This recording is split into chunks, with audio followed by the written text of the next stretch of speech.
बरसात का मौसम था। आसमान पर काले बादल छाए हुए थे, मानो धरती पर अपने बोझ से बरसने को बेचैन हो। गांव मंगलपुर की कच्ची गलियों में पानी भर गया था। गांव के बीचों बीच जहां अमीर किसानों के पक्के घर थे, वहां सब कुछ सुरक्षित था। लेकिन गांव के किनारे नदी के पास एक टूटी फूटी झोपड़ी थी। वही गरीब किसान रामू का घर। झोपड़ी का हाल, यह झोपड़ी मिट्टी और खपरैल की बनी थी। बांस की टहनियों से छत को सहारा दिया गया था, लेकिन हर बारिश में वह कमजोर पड़ जाती। आज भी पानी की बूंदें टपक टपक कर अंदर गिर रही थीं। फर्श पर कीचड़ हो चुका था। कोनों में रखे मिट्टी के बर्तन खाली पड़े थे। रोटी पकाने की आहट तक नहीं थी। रामू की पत्नी गोमती पास ही चूल्हे के पास बैठी थी। भीगी लकड़ियों को कई बार जलाने की कोशिश कर चुकी थी, लेकिन धुआं उठकर उसकी आंखों में चुभ गया। उसका चेहरा थकान और बेबसी से झुका हुआ था।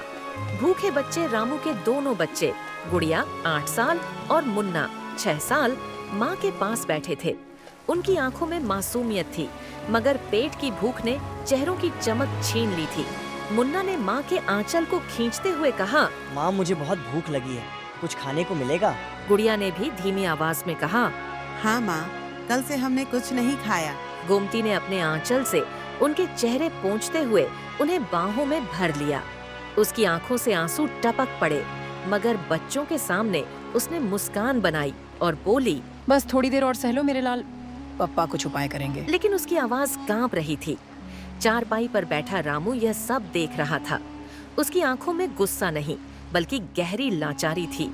वह बोला, कितना कठिन समय आ गया है गोमती।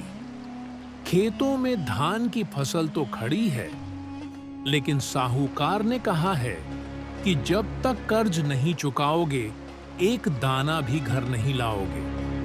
क्या किसान के घर में अन्न की खुशबू सिर्फ दूसरों के लिए है? गोमती ने कोई जवाब नहीं दिया। उसकी चुप्पी ही उसकी तकलीफ बयान कर रही थी। गांव का शोर इसी बीच बाहर से ढोल ताशों की गूंज सुनाई देने लगी। बारिश की बूंदों के बीच गांव में हलचल थी। लोग गणेश चतुर्थी की तैयारी कर रहे थे। किसी गली में बांस और कपड़े से पंडाल खड़े हो रहे थे। किसी घर से मिठाई की खुशबू आ रही थी। बच्चे नए कपड़े पहनकर नाचते गाते घूम रहे थे। अमीर किसान भव्य गणेश मूर्तियां लाने की बातें कर रहे थे। रामू की झोपड़ी में बैठे उसके बच्चे भी बाहर का यह नजारा सुन रहे थे। मुन्ना मासूमियत से बोला, बाबा, सब लोग बप्पा को घर ला रहे हैं, क्या हम भी ला सकते हैं? रामू ने उसकी ओर देखा। उसकी आंखों में आंसू थे। वह बोला, बेटा, हम गरीब हैं, हमारे पास न पैसे हैं, न सजावट, न पूजा का सामान। हम कैसे लाएंगे बप्पा? मुन्ना चुप हो गया। गुड़िया भी खामोश होकर बाहर की आवाजें सुनती रही। रात हुई। झोपड़ी में अंधेरा छा गया। बरसात की टपकती बूंदों की आवाज झोपड़ी के हर कोने में गूंज रही थी।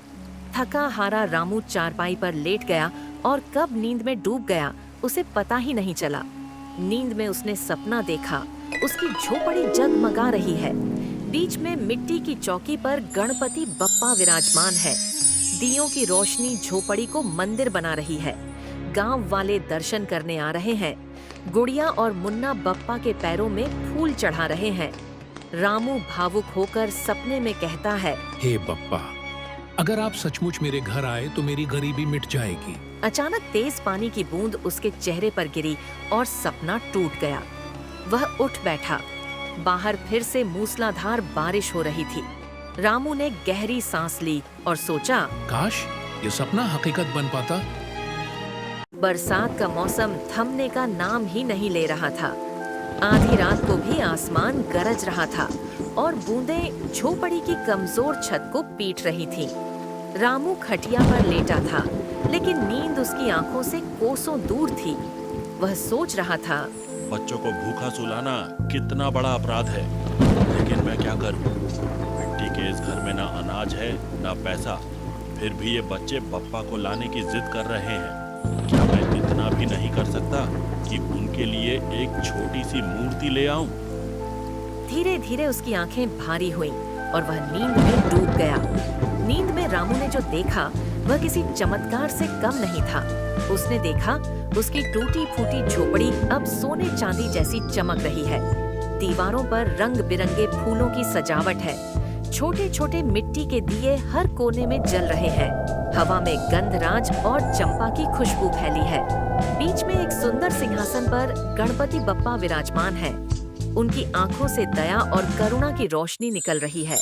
उनके कानों पर चमकते हुए बड़े बड़े मुकुट और उनके हाथों में मोदक और आशीर्वाद का वरदहस्त। रामू की बेटी गुड़िया बप्पा के पैरों में फूल चढ़ा रही है और गा रही है, गणपति बप्पा मोरया, गणपति बप्पा मोरया। उसकी आवाज मासूम लेकिन श्रद्धा से भरी हुई है।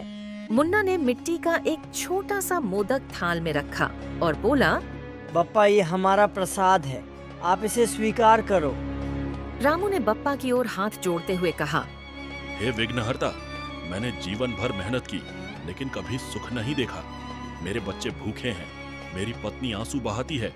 क्या मेरी गरीबी की इस अंधेरी झोपड़ी में आपके आने का कोई अर्थ है? उनकी आंखों से ऐसी चमक निकली जिसने झोपड़ी को मंदिर बना दिया।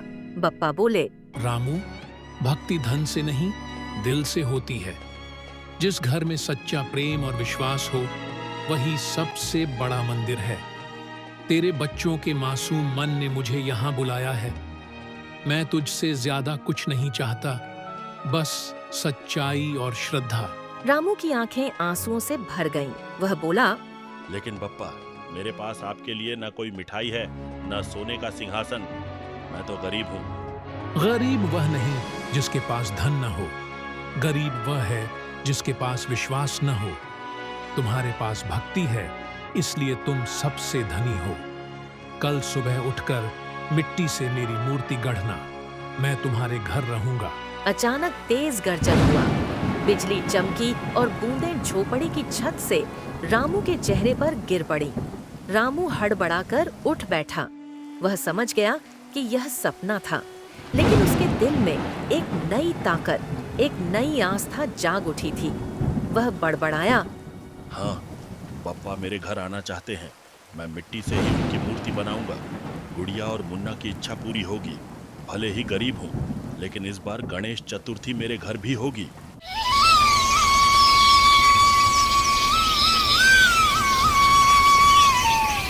सुबह हुई। सूरज की पहली किरणों ने झोपड़ी के अंधेरे को रोशन किया। रामू जैसे ही बाहर निकला, उसने देखा कि गुड़िया पास के तालाब से मिट्टी लेकर लौट रही है। उसकी छोटी सी हथेलियों में गीली मिट्टी थी और चेहरे पर मुस्कान। बाबा, आज बप्पा आएंगे ना? मैंने मिट्टी लाई है, आप मूर्ति बनाएंगे। रामू की आंखें फिर से भीग गईं, लेकिन इस बार दुख से नहीं बल्कि विश्वास से। वह बोला, हाँ बेटी, इस बार बप्पा हमारे घर जरूर आएंगे और वो हमें कभी अकेला नहीं छोड़ेंगे। उन्होंने मुझसे वादा किया है कि हम तुम्हारा साथ कभी नहीं छोड़ेंगे। रात का अंधेरा मिट चुका था। बरसात के बाद का आसमान साफ था और हवा में मिट्टी की भीनी भीनी महक घुली हुई थी। गांव के लोग अपने अपने काम में लग चुके थे। कोई खेतों में जा रहा था, कोई मवेशियों को खिला रहा था और कहीं कहीं घरों से ढोल ताशों की आवाज सुनाई दे रही थी, क्योंकि गणेश चतुर्थी का दिन पास था। लेकिन गांव के किनारे की उस टूटी फूटी झोपड़ी में एक अलग ही उत्साह था। गुड़िया छोटे से मटके में पानी लेकर तालाब की ओर भागी। उसके नन्हे पांव कीचड़ में धंसते जा रहे थे, लेकिन उसके कदम रुके नहीं। वह बार बार गुनगुनाती जा रही थी, गणपति बप्पा मोरया, गणपति बप्पा मोरया, गणपति बप्पा मोरया, गणपति बप्पा। गुड़िया ने तालाब के किनारे पहुंचकर अपनी छोटी हथेलियों से गीली मिट्टी उठाई। वह मिट्टी को ऐसे समेट रही थी जैसे कोई बच्चा सोने के सिक्के बटोर रहा हो। तालाब की मिट्टी सोने से कम नहीं थी। उसने मिट्टी को अपने छोटे से मटके में भर लिया। उसे इस बात की परवाह नहीं थी कि कपड़े गीले हो गए हैं, बालों में कीचड़ लग गया है या पांव में कांटे चुभ गए हैं। उसके लिए सबसे बड़ा सपना यही था कि बप्पा उनके घर आए।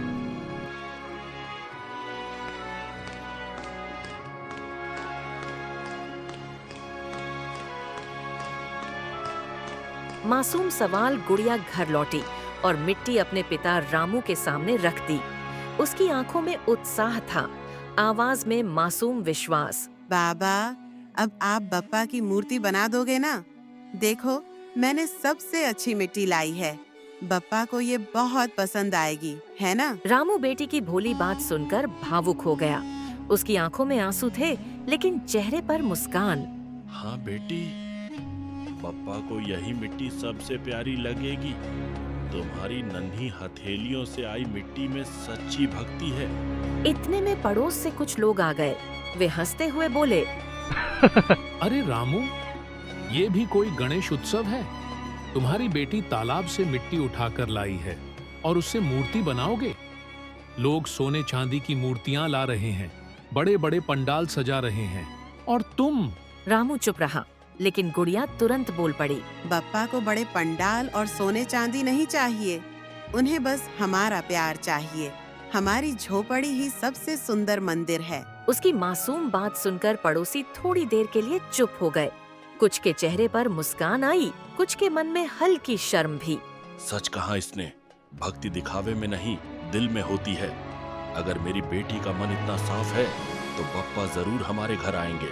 गुड़िया ने मिट्टी जमीन पर रख दी और माँ गोमती से बोली, अम्मा, मैं आज से बप्पा के लिए फूल भी रोज तोड़ कर लाऊंगी। मैं उन्हें अपने हाथों से मोदक खिलाऊंगी। आप बस बाबा को मूर्ति बनाने दो।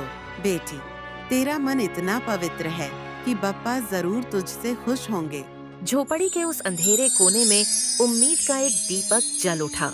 गरीबी थी, भूख थी, ताने थे, मगर उस मासूम बच्ची की आस्था ने सबको भुला दिया।